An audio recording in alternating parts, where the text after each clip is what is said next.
5장 데살로니가전서 5장 16절부터 18절 말씀입니다.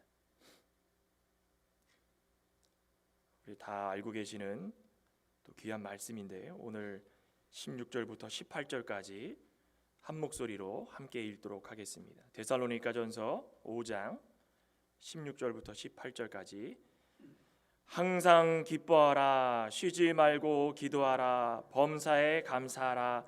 이것이 그리스도 예수 안에서 너희를 향하신 하나님의 뜻이니라. 아멘.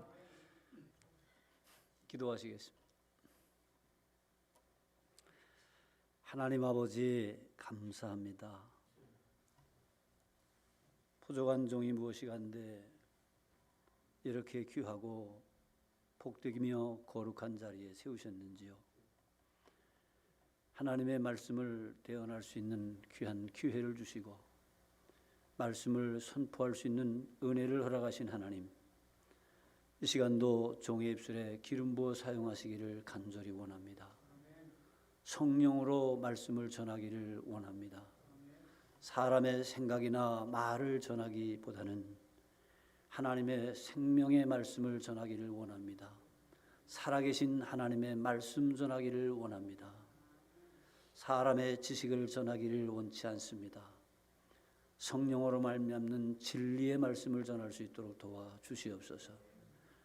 우리 하나님께서 이 한 시간 함께 하시며 역사하사 전하는 자뿐만 아니라 듣는 우리 모두의 심령을 열어 하나님의 말씀을 믿음으로 받을 수 있도록 도와주시옵소서. 예수의 이름으로 간절히 기도하옵나이다. 아멘. 아멘. 오늘 말씀의 제목을 함께 한번 따라해 보겠습니다.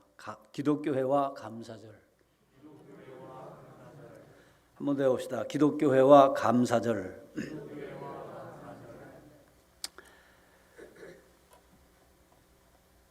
제가 어저께 아주 가슴이 뛸 정도로 감사한 일을 경험했어요. 그래서 얼마나 감사한지 잠이 안 오더라고요. 하도 감사해갖고. 그래서 밤새 감사하느라고 잠을 잘 못 잤습니다. 여러분들 혹시라도 그런 면을 좀 감안하시고 말씀으로 은혜 받으려고 하는 그런 노력을 좀 해주시길 바랍니다. 우리 기독교회는, 우리 기독교 신앙은 감사하는 신앙입니다. 감사는 기독교인의 믿음이요, 감사는 기독교인의 생활입니다. 우리는 이미 하나님에 대해 잘 알고 있기 때문에 우리에게 하나님께서 베푸신 은혜에 감사하고 또 그러한 마음으로 그분 앞에 나아가 이 일을 계속합니다. 이것이 바로 오늘 우리들의 신앙생활입니다. 우리에게는 감사해야 할 일들이 참으로 많습니다. 하나님은 자기 백성 이스라엘을 애굽에서 이끌어내시고 광야에서 그들에게 복을 주셨습니다. 그리고 복을 받은 이스라엘 백성들이 배은망덕하지 않고 감사할 수 있도록 1년에 3번씩 절기를 지키며 하나님 앞에 마음을 다하고 정성을 다하고 뜻을 다해서 감사할 수 있는 그런 기회를 주셨습니다. 이스라엘 백성은 하나님께 받은 그 은혜에 감사해서 1년에 반드시 3차례씩 힘을 다해서 절기를 지켰습니다. 이렇게 감사할 줄 아는 백성이기 때문에 수천 년을 내려오는 동안에 하나님께 배은망덕하지 않고 그들의 신앙을 오늘까지 잘 지키고 있는 것이 이스라엘 민족입니다. 이스라엘은 배은망덕하면 스스로 망한다라고 하는 사실을 누구보다도 잘 알고 있기 때문에 여호와는 나의 목자시니 내가 부족함이 없으리로다 라고 신앙을 고백하며 그들의 믿음을 지키고 고백해 왔습니다. 하나님은 나의 목자요, 이스라엘은 그의 은혜로 산다라고 하는 것이 그들의 신앙입니다. 나와 여러분들도 영적 이스라엘 백성들 아닙니까? 하나님은 나의 목자시니 오늘 내가 이 순간 사는 것도 하나님의 은혜요라는 신앙 고백을 할 수 있기를 주의 이름으로 축원합니다. 또한 하나님은 그러한 신앙 고백을 하며 사는 이스라엘을 향해서 너희는 내 은혜를 잊지 말아라. 그리한다면 내가 너희를 끝까지 도우리니 너희 하나가 천을 대하리라 라고 하면서 이스라엘을 향해서 축복하는 모습을 보게 됩니다. 수천 년을 내려오는 동안 이스라엘과 충돌했던 나라들은 결국 망해서 없어져 역사 속에서 사라져 버렸습니다. 그런데 이스라엘은 지금까지 견고하게 존속되어져 있다는 사실입니다. 그들은 과거부터 지금까지도 세계 어느 강대국들의 위협을 받아도 조금도 두려워하지 않습니다. 지금 전쟁하고 있죠? 그들은 두려워하지 않습니다. 세계 각국으로 흩어져 있던 백성들이 다 몰립니다. 하나님이 지켜주시고 하나님이 약속한 내 나라를 지키기 위해서 다 몰려드는 모습을 보지 않습니까? 하나님을 믿고 하나님의 은혜만 잊지 않는다라고 한다면 계속해서 존속할 수 있다라고 하는 생각이 그들 마음속에 있기 때문에 하나님의 도우심을 믿습니다. 그를 의지하며 항상 하나님께 감사하는 생활을 지금껏 지속하고 있는 것입니다. 그래서 비록 나라의 땅덩어리는 조그만하지만 작은 나라이지만 유대인은 오늘날까지 세계를 움직이고 있다라고 하는 사실을 우리는 잘 알고 있지 않습니까?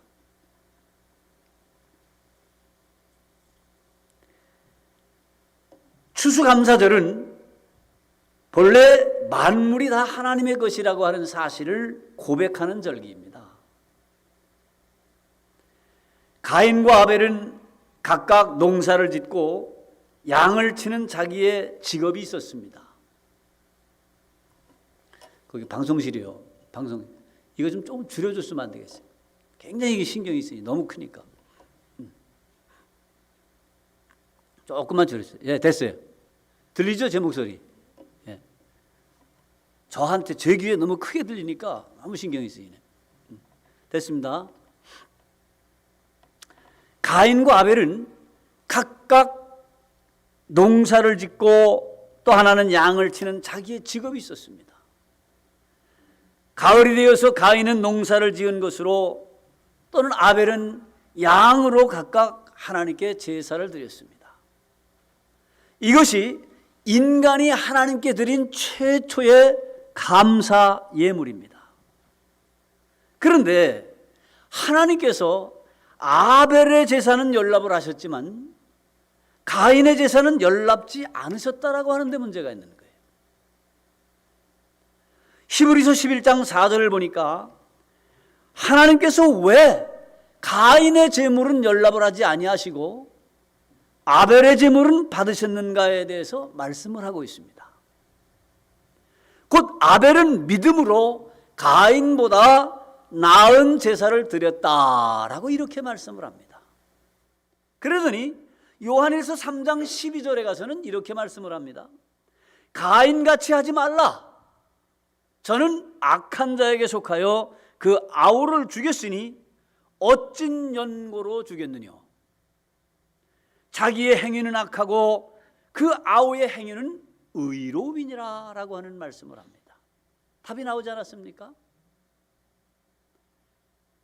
가인의 제사는 하나님이 보실 때에 악했다는 거예요. 우리는 모르죠. 그런데 성경이 그렇게 말씀을 하고 있다는 말입니다. 아벨의 제사는 믿음으로 의로운 제사를 드렸다는 거예요. 그러므로 오늘 우리는 생각을 해봅니다. 가인은 신자들이 절대 뜻대로 본을 받아서는 안 될 사람입니다. 반면 아벨은 참으로 사모할 만한 믿음을 가진 사람으로서 오늘 믿음의 본이 되어진다는 사실입니다. 이렇게 가인과 아벨은 그들의 신앙에 따라 엄청난 결과를 가져왔습니다. 오늘 우리는 신앙생활하면서 수많은 절기들을 해마다 지키며 하나님 앞에 마음을 다해서 물질을 드리고, 물질이 있는 곳에 마음이 있다라고 했어요. 물질을 드렸다라고 하는 것은 내 마음을 드렸다는 얘기예요. 그렇게 많은 절기들을 지켜왔습니다. 그렇다고 한다면 아벨과 같은 예물을 드렸는가, 아니면은 가인과 같은 예물을 드렸는가? 다음 주에 또 우리가 지킬 추수감사절은 어떠한 예물을 하나님께 우리가 드리며 감사절을 지킬 것인가? 한번 좀 말씀을 드리면서 생각을 해봤으면 좋겠다라고 하는 그런 생각이 들었어요. 아벨과 같이 믿음으로 드려지는, 가인과 같이 믿음이 아닌 자기 생각으로 드리는 그러한 예물을 드려서는 아니 되겠다라고 하는 말씀입니다. 여러분, 믿음으로 드렸다라고 하는 게 뭡니까? 믿음은 하나님의 약속을 내가 가지는 것이 믿음입니다. 그 말은 하나님의 말씀을 따라 했다는 거예요. 하나님의 말씀을 따라 1.1획도 틀림없는 그분의 말씀을 따라 드렸다는 거예요. 그럼 가인은 믿음이 없이 드렸다라고 하는 건 뭡니까? 하나님의 말씀을 따라가 아니라 내 생각대로 했다 이거야. 내 생각대로. 내가 요 정도만 하면 되겠지, 아니면 요만큼 하면 되겠지 하는 어떤 그 내 기준을 세우고 내 생각대로 했다는 거예요. 이게 믿음이 있느냐 없느냐의 차이입니다. 이스라엘 백성이 애굽에서 430년 동안에 많은 고생을 하다가 출애굽을 한 후에 광야에서 첫 번째 농사를 지어서 5, 6월에 그 첫 추수를 하나님께 드리는 것을 맥추절이라고 합니다. 그리고 또 겨울에 먹을 것을 위해 가을에 추수하고, 그것을 그 첫 추수를 하나님께 감사로 드리는 것을 수장절이라고 합니다. 그래서 교회는 6월절과 맥추절과 감사절, 추수감사절을 지키는 거예요. 우리는 기왕에 하나님의 뜻대로 살기로 작정을 하고, 기왕에 예수 믿고 신앙생활을 하기로 작정을 하고 여기까지 왔다면은 하나님께서 말씀에 명하시고 약속하신 그대로 절기를 지키며 살아야 되지 않겠느냐라고 하는 거예요. 근데 요즘에 저는 참 이상한 걸 하나를 생각을 했어요.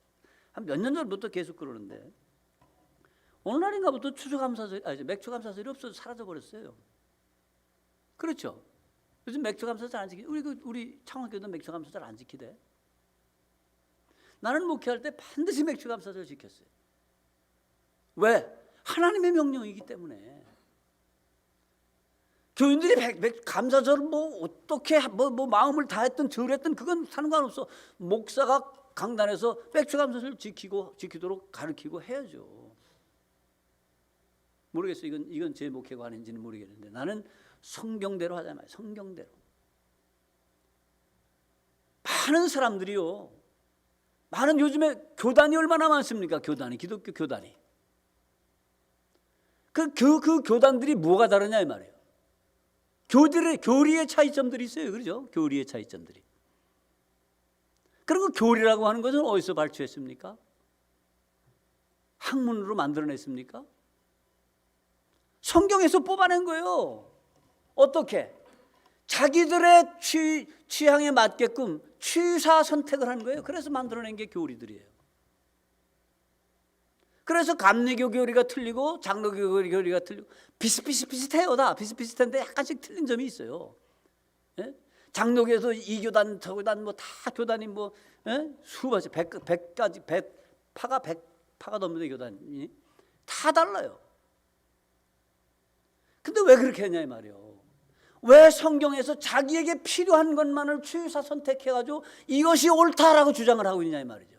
성경 전체를 똑같이 믿으라 이 말이에요. 이해가 갑니까? 성경 전체를 똑같이 믿어야 되죠. 내가 과거에 얼마 전에 신앙생활을 했던 어떤 교단은 이렇게 얘기를 하더라고요. 방언 기도하는 거 교단에서 금했습니다. 교회에서 기도하고 병 고치고 하는 거 교단에서 금했습니다. 또 몇 가지를 얘기를 하더라고요. 금했어요. 그래서 나는 참 가만히 들으면서 어처구니가 없는 거예요. 제가 들을 때는. 왜 그러냐?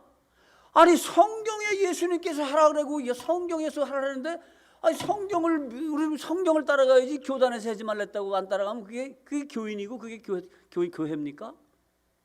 맞잖아요.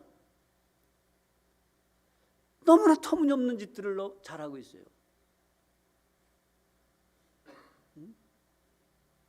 여러분, 우리는 오늘 본문에 보니까 범사에 감사하라라고 말씀을 했어요.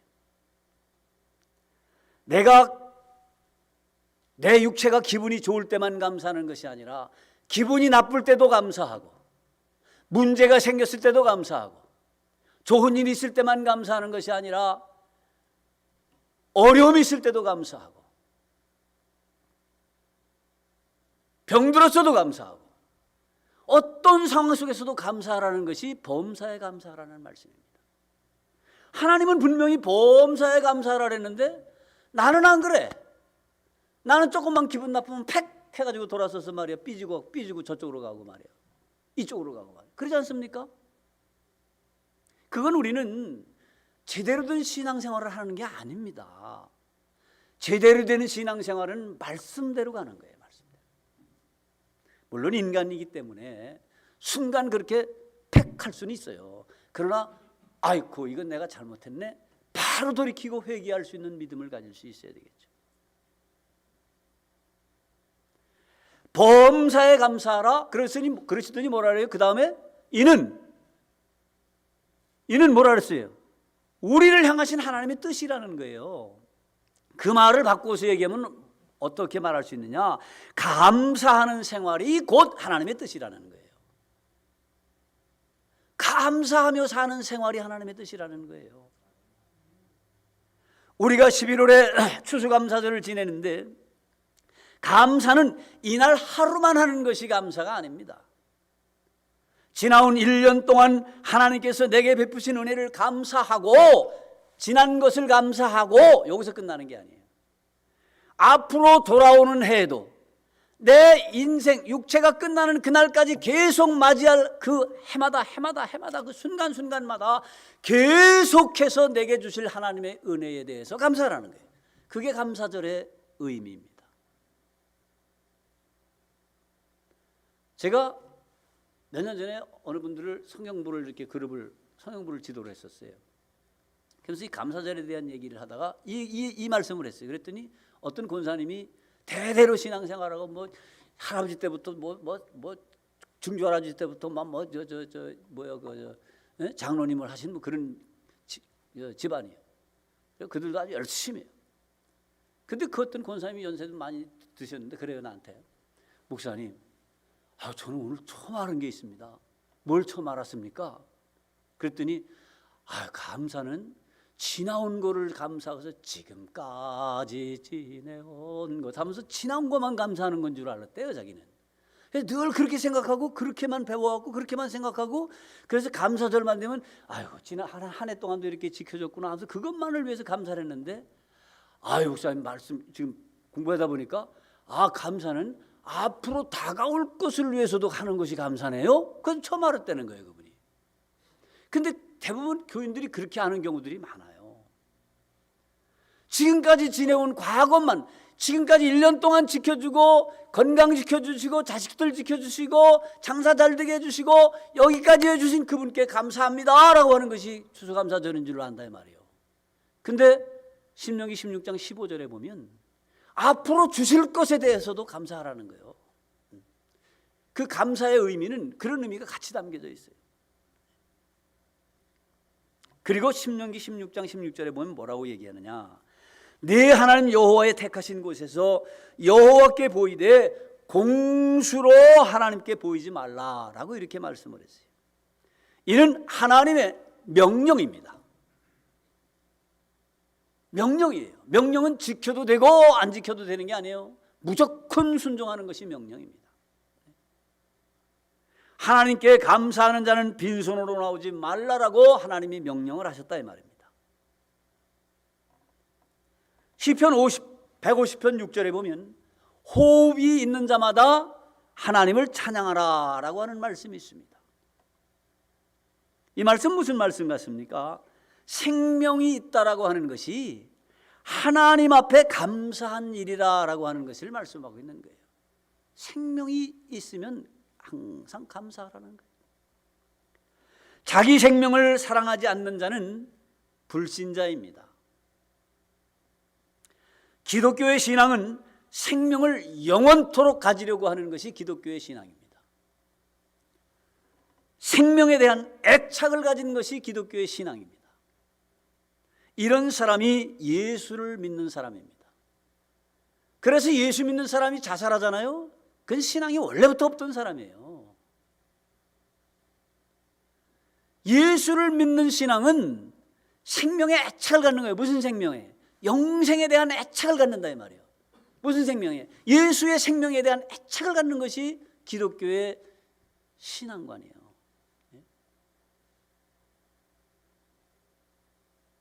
하나님은 생명을 귀히 여기는 사람에 대해서 그 생명을 하나님의 아들의 생명과 동등히 여기시고 대우를 해 주십니다.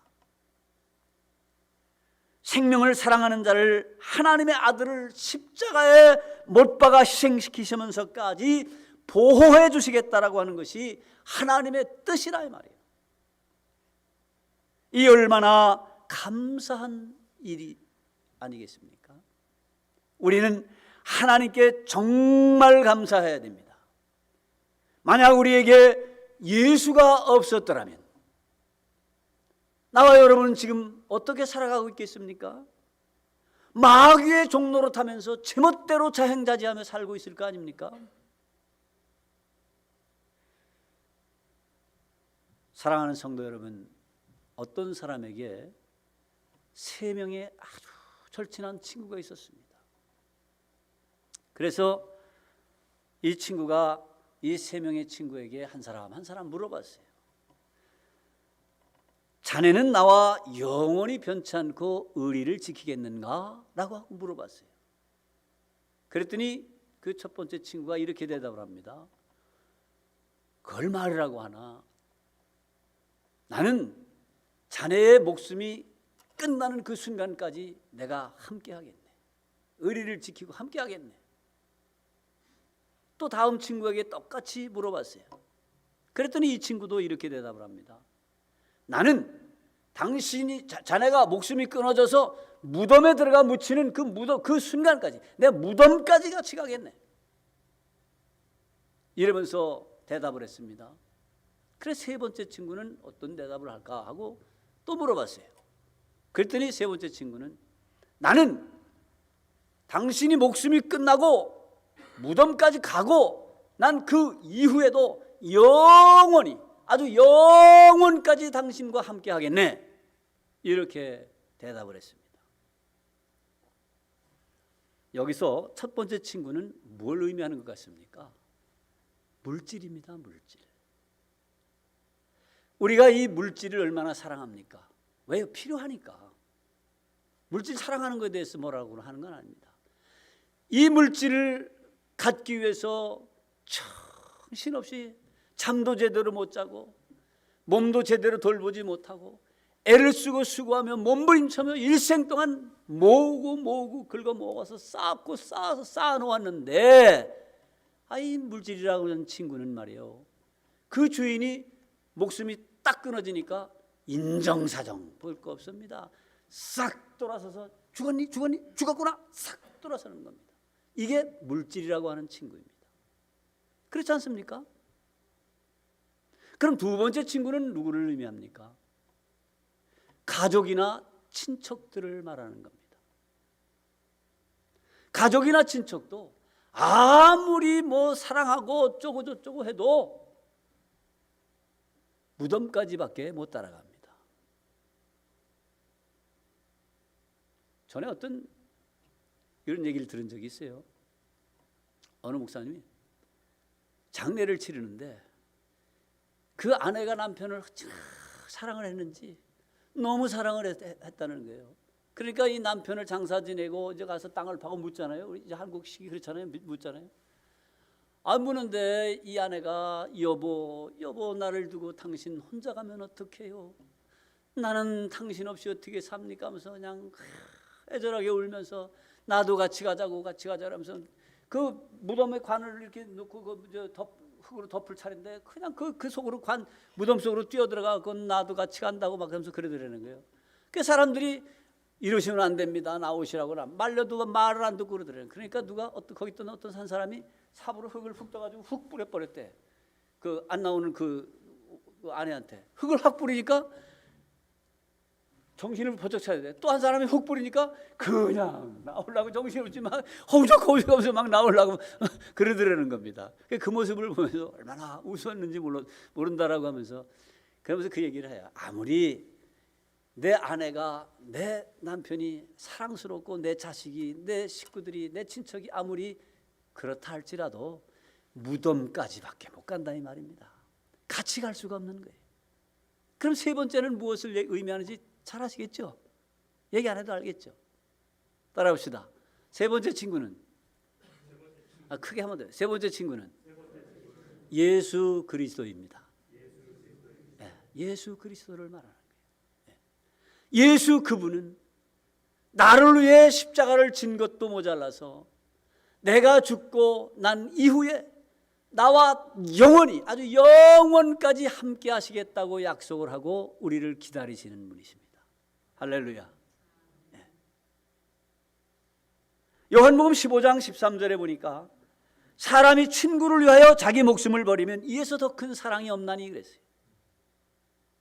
또 예수께서는 나는 너희의 친구라 라고 그랬어요. 그래서 그분은 우리를 친구 삼고 우리를 위해서 자기 목숨을 버리신 분입니다. 우리를 위해 목숨을 버려 그의 생명을 우리에게 주심으로 영원히 우리와 함께 하시는 분이십니다. 이렇게 목숨이 끊어질 때까지만 함께 가는 친구가 있는가 하면 무덤까지 따라가는 친구가 있지만은 이 세상을 떠날지라도 영원히 함께 하시리가 우리의 친구가 된 것이 얼마나 감사한 일입니까? 그래서 기독교 신앙은 감사의 생활인 것입니다. 감사와 신앙은 분리될래야 분리될 수가 없는 거예요. 신앙이 있습니까? 아멘. 그럼 감사가 같이 따라가는 거예요. 진정으로 신앙이 있는 사람은 범사에 감사하는 생활을 하게 되어져 있습니다. 예배도 감사 중심의 예배가 되어야 합니다. 신앙과 감사가 예배의 중심이 되어져야만 하는 것입니다. 예배 속에 신앙이 없어도 안 되고 예배 속에 감사가 없어도 안 된다라고 하는 사실입니다. 마태복음 8장 4절에 보니까 예수님께서 문둥병자를 치료해 주시고 병을 고치신 후에 그 병자가 나았어요. 그런 후에 뭐라고 그랬느냐면은 너는 가서 제사장에게 모세 명한 예물을 드려 감사하라 라고 이렇게 말씀을 했어요. 헬라어로 감사하다라고 하는 말은 헌신하다라는 뜻이 있습니다. 헌신하다라는 뜻이에요. 그래서 감사는 순간이 아니라 계속해서 지속적으로 하라는 겁니다. 우리가 감사하지 않으면 하나님께 영광을 돌릴 수가 없습니다. 그래서 예배를 통해서나 찬양을 통해서나 모든 삶의 생활을 통해서 감사로 하나님 앞에 영광을 돌려야 되는 것입니다. 우리는 성경이 가르치는 대로 감사하는 신앙생활을 할 수 있기를 주의 이름으로 축원합니다. 하나님께 감사할 줄 모르는 것 그 자체가 불신앙입니다. 몸은 교회에 와 있다 할지라도 감사하지 않는 신앙을 가지고 있다면 그 자체가 불신앙인 것입니다. 세상은 하나님을 알지 못함으로 감사할 줄 모릅니다. 하나님이 해와 공기를 주시고 목숨을 주신 것에 대해서 감사할 줄을 모릅니다. 세상은 하나님이 인간을 위해 복 주신 것을 모르기 때문에 그렇습니다. 하나님은 참 신앙이 있는 곳에 복을 주시는 겁니다. 우리는 하나님께 감사하여 하나님의 법대로 살아갈 수 있기를 바랍니다. 그래서 하나님이 우리에게 더 많은 복을 주시기를 바라며 또 기대하시기를 주의 이름으로 축원합니다. 구약성경 학개서 1장 2절로 11절에 보니까 이런 말씀이 있어요. 하나님의 성전은 폐허가 되어가고 있는데 그런 상태에서 백성들이 좋은 집에서 사는 것에 대해서 하나님께서 아주 크게 실망을 하셨다라고 하는 말씀이 있어요. 그러더니 뭐라고 말씀하느냐? 그래서 하나님께서 그들의 재산을 쓸어버리셨다는 거예요. 참 하나님 너무하시네. 그럴 수 있을지 모르지만 이게 하나님의 말씀입니다. 그러더니 학개서 2장 8절에 보니까 은과 금이 다 여호와의 것이다. 은과 금이 모든 우주 만물 물질이 다 하나님의 것이다 라고 하는 것을 말씀하시더니 15절로 19절에서는 여호와의 전이 이루어지지 않았을 때와 하나님의 성전이 완성된 후의 생활을 비교해보라 라고 하는 말씀을 했어요. 그러더니 하나님의 성전이 완성된 후에는 너희 수입이 과거보다 몇 배에 이를 것이다 라고 말씀을 했습니다. 성경에 약속한 대로 우리의 신앙은 하나님께서 약속을 지키시는 데에 있습니다. 우리의 신앙이 하나님의 약속을 지키는 데 있는 거예요. 성경에 보면 구약성경에 그런 말씀들이 많죠. 아브라함의 하나님, 이삭의 하나님, 야곱의 하나님, 이런 말씀들이 참으로 여러 곳에 써 있어요. 그죠? 아브라함의 하나님, 이삭의 하나님, 야곱의 하나님. 무엇을 의미하는 겁니까? 이 말은 아브라함에게 약속하신 것을 기억하시는 하나님, 이삭에게 약속하신 것을 기억하시는 하나님이시요, 그런 뜻이에요. 야곱에게 약속하신 것을 기억하시는 하나님이시라는 그런 말씀이다 이 말입니다. 하나님은 자신이 하신 약속을 기억하고 계십니다. 그러기에 우리는 기도해야 되는 거예요. 하나님이 뭐라고 약속하셨어요? 기도하라. 어떻게 해요? 구하라. 주실 것이요. 그잖아요. 약속하셨잖아요. 그래서 기도하는 거예요.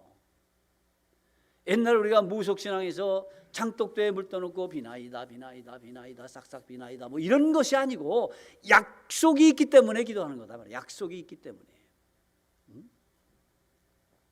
예수님 말씀하십니다. 내 이름으로 기도하면, 내 이름으로 무엇이든지 구하면 내가 이루리라, 시행하리라, 이런 말씀들이잖아요. 이는 그분의 약속입니다. 하나님께서는 우리의 죄를 자기 아들의 피로서 다 망각하는 능력이 있으십니다.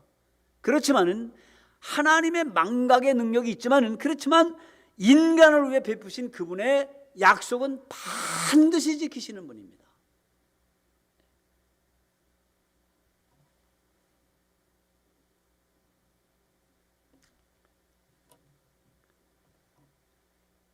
오늘 목사님이 설교를 하는데 제가 이렇게 듣고 있어. 한 200여 명 남짓 모이는 교회예요. 설교를 이렇게 듣고 있었는데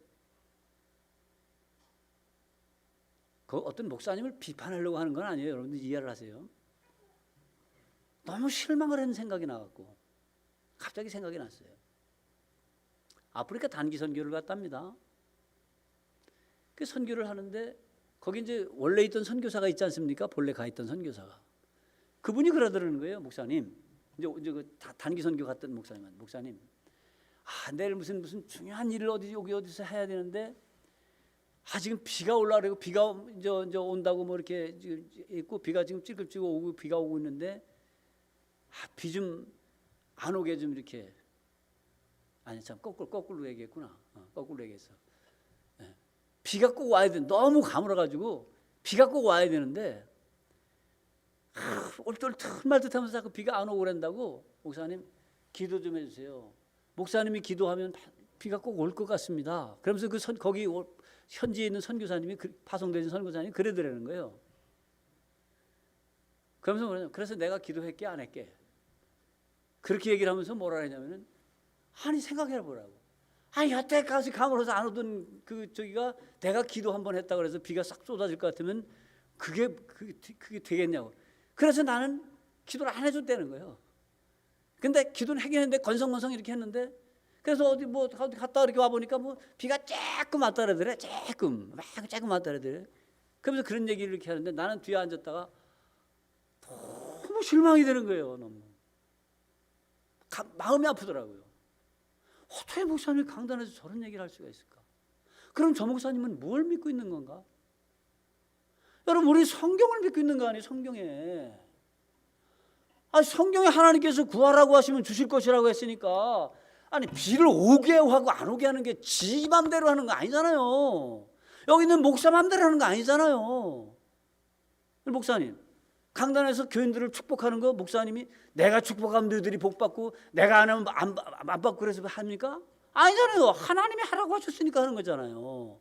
그러면 그분이 그렇게 간절히 비 오기를 위해서 기도해라 그랬으면은 하나님의 말씀을 의지하고 구하라고 하시니 구하라 주실 것이라고 했고 너희가 내 이름으로 무엇이든지 구하면 내가 시행하리라고 했으니까 하나님 주님의 말씀이 이렇게 하셨기 때문에 종은 무지하고 무능하지만 내가 주님의 약속 붙들고 기도합니다라고 간절히 기도를 했어야지 맞는 거 아니에요? 그리고 그렇게 얘기를 했어야지. 비가 왔든 안 왔든 비가 오고 안 오고는 하나님 소관이에요. 그분이 응답하시고 안 하는 거지 나는 말씀대로 하면 되는 거예요. 그렇지 않습니까? 똑같아요. 병 고치는 것도 환자가 기도해달라고 하면은 내가 무슨 능력이 있어요. 그냥 쓰여지는 거예요. 하나님 말씀에 이렇게 했으니까 병든 자에게 손을 얹어 나으라고 했으니까 손을 얹어 봅니다. 하나님 말씀대로 믿습니다. 하나님 역사해 주시옵소서 하는 거지. 지가 뭔 능력 있다고 지가 손 얹었다고 낫고 손 띄었다고 안 낫고 그럽니까? 그렇지 않습니까? 모든 능력과 모든 주관은 하나님께 있는 거예요. 그러면 그분은 하나님의 말씀을 지금까지 믿지 않고 지멋대로 신앙생활하고 지멋대로 목사하고 있다는 것밖에 더 되냐 이 말이에요. 너무 마음이 아팠어요. 제가 눈물이 나더라고요. 하도 마음이 아파서. 이게 말이 되느냐 이 말이죠.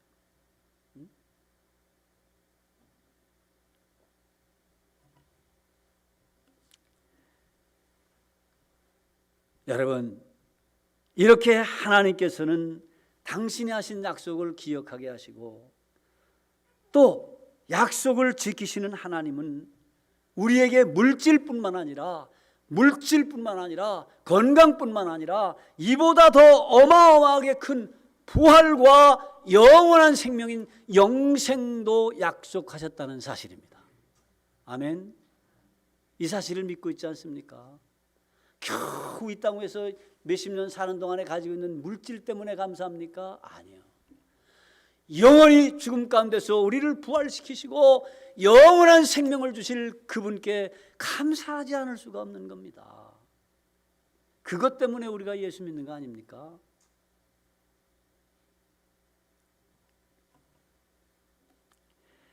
고린도후서 8장 9절에 보니까 부요하신 이가 가난하게 되신 것은 우리로 부요케 하려 함이라 그랬어요. 인간을 부요케 하시기 위해서 스스로 가난에 참여하시고 경험을 하신 분입니다. 그러므로 우리의 가난을 친히 경험하시고 우리를 부요케 하시니가 우리의 구차한 생활에 대해 용납지 않으실 것이라는 것도 믿으시기 바랍니다. 우리는 이를 믿어서 하나님의 약속을 받는 사람이 되어져야만 합니다. 결론을 내립니다. 추수감사절은 우리의 피와 땀을 흘려서 나타난 신앙의 최후의 보물과 같은 겁니다. 6월절은 우리가 세상 가운데서 구원을 받아 하나님께로 나오는 것이 6월절과 비슷한 거예요. 그죠? 맥주절은 신앙생활을 하는 동안에, 우리가 신앙생활을 하는 동안에 중간에 있어지는 모든 하나님의 일들을 감사하는 일과 비교가 되어질 수 있습니다. 수장절, 추수감사절은 이제 우리가 영원한 세계로 들어가기 전에 우리를 준비해가는 그러한 감사절과 비교해 볼 수가 있습니다. 비유를 해볼 수가 있어요. 그래서 이 추수감사절, 절기의 마지막에 있는 추수감사절은 우리의 피와 땀을 흘려서 나타난 신앙의 최후의 보물과 같다는 사실을 여러분들이 믿고 감사하는 감사절기를 맞이할 수 있기를 주의 이름으로 축원합니다. 기도하시겠습니다. 하나님 아버지, 부족한 종 말씀을 전했습니다. 하나님께서 함께해 주셔서 우리 모두의 심령의 말씀이 살아서 남게 하시고 믿음으로 역사할 수 있도록 도와 주시옵소서. 예수 이름으로 기도합나이다. 아멘.